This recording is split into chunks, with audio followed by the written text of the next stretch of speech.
Indian administration आपको मालूम होना चाहिए कि ऑपरेट करता है with in philosophical and constitutional framework. अब फिलोसॉफिकल एंड कॉन्स्टिट्यूशनल फ्रेमवर्क क्या चीज होती है, तो इसके बारे में डिस्कस करते हैं। तो फिलोसॉफिकल और कॉन्स्टिट्यूशनल फ्रेमवर्क क्या चीज होती है, जैसे हम इसमें हम फीचर्स पढ़ेंगे। हम फीचर्स पढ़ते हैं इंडियन कॉन्स्टिट्यूशन के। इंडियन कॉन्स्टिट्यूशन में के फीचर्स क्या हैं? इंडिया में पार्लियामेंट्री फॉर्म ऑफ गवर्नमेंट है। इंडिया में जुडिशरी इंडिपेंडेंट है, लेजिस्लेटिव इंडिपेंडेंट है, एग्जीक्यूटिव इंडिपेंडेंट है। ठीक है। इंडियन कॉन्स्टिट्यूशन जो है वो रिजिड है येट फ्लेक्सिबल। इंडिया में फेडरल फॉर्म ऑफ गवर्नमेंट है, स्ट्रॉन्ग सेंटर है, पावर्स डिवाइड हैं सेंटर और स्टेट में, बट सेंटर जो है वो उसके पास पावर्स ज्यादा है, स्ट्रॉन्ग है सेंटर। ठीक है। तो इसके साथ ही इसका एडमिनिस्ट्रेशन देखिए।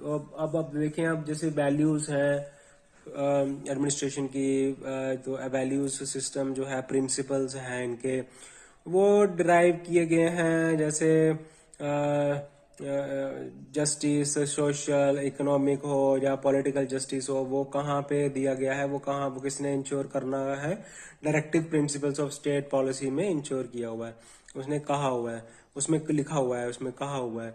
और उसके बाद जो लिबर्टी है, जस्टिस, इक्वालिटी है, वो हमें प्रोवाइड करती है हमारे फंडामेंटल राइट्स, वो भी कॉन्स्टिट्यूशन में दिए हुए हैं।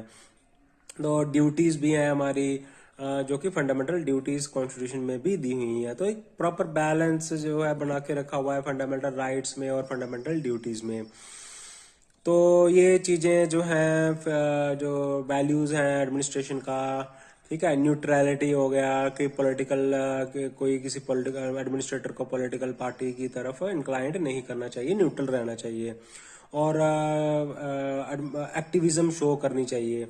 ठीक है। तो ये चीजें आगे इसमें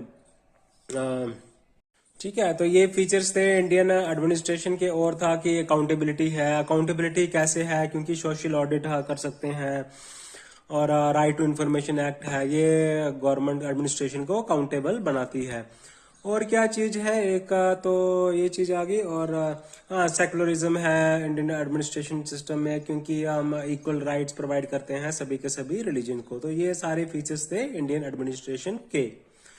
ओके गाइस, इसके बाद आता है कि कॉन्स्टिट्यूशनलिज्म इन इंडिया। तो क्या है वो, देखते हैं।